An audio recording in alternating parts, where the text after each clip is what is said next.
Hi guys, good afternoon. Yo, what's up guys, what's up? Nasiraan tayo ng motor guys dito sa may Jose Abad Santos, Tondo, Manila. Tumatakbo ako guys, bigla na lang siyang tumatakbo ako sa kahabaan ng Abad Santos. Pagtawid ko ng Bambang, bigla na lang siyang bumagal. So pinipin yung sinito, ayaw nang humatak. Eh, naka yung problema nito. So bakit tumawag na ako ng rescue guys sa office.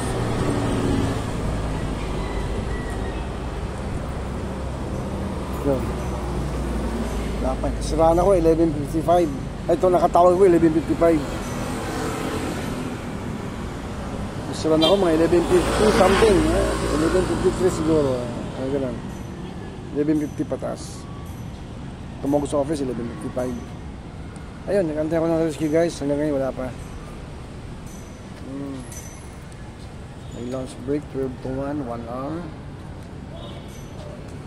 Tapos 1:40 na, wala pa.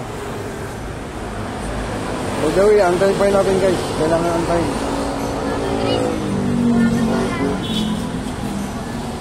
Kasi sasakay ito ng service yung van.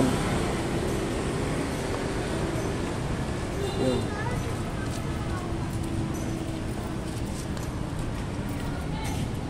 Pogi pa naman motor ko. Guys, pogi pa naman ang motor ko.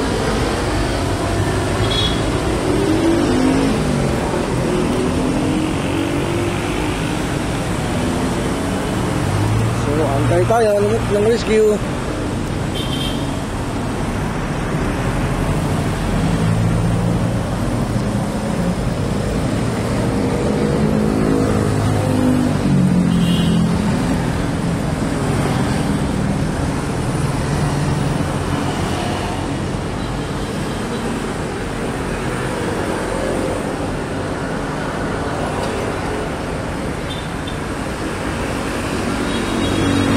Ito ang kahaba ng Abad Santos guys.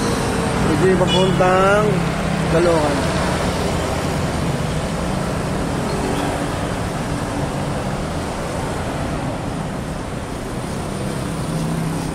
Diyan yung sa kanto ng Bambang, diyan yung bilihan ng Dorian. Parang gusto ko bumili ng Dorian guys.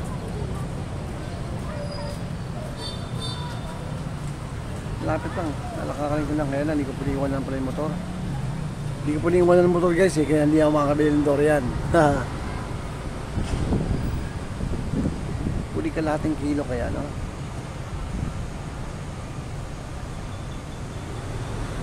$300 o...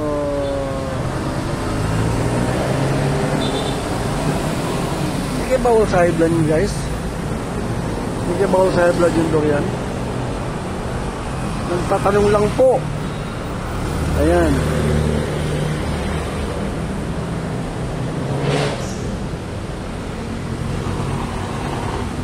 Kaya pa ang aking rescue. More than 1 hour na.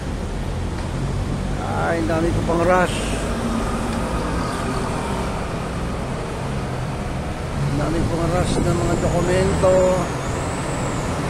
Wala tayong magawa. Keep on waiting. Dadating din naman siguro yun guys. Baka before 2. 1:43 na pala. Alaon na 43 na. Yun, may tumawag na.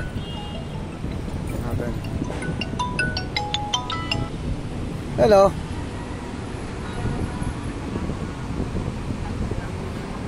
Hindi, Abad Santos, lagpas ka ng Bambang. Ay hindi kayo lapas sa Bambang, hindi kayo papasok ng Bambang. Sa Jose Abad Santos lang ako, lagpas ng Bambang. Pag tawid mo ng Bambang, makita mo stoplight. Sa kabilang side ako, tapat noon. Yes, Abad Santos lang ako. Okay.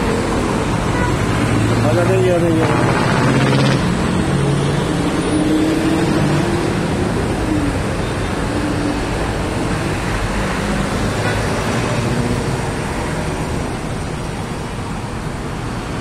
Thank you for watching, guys.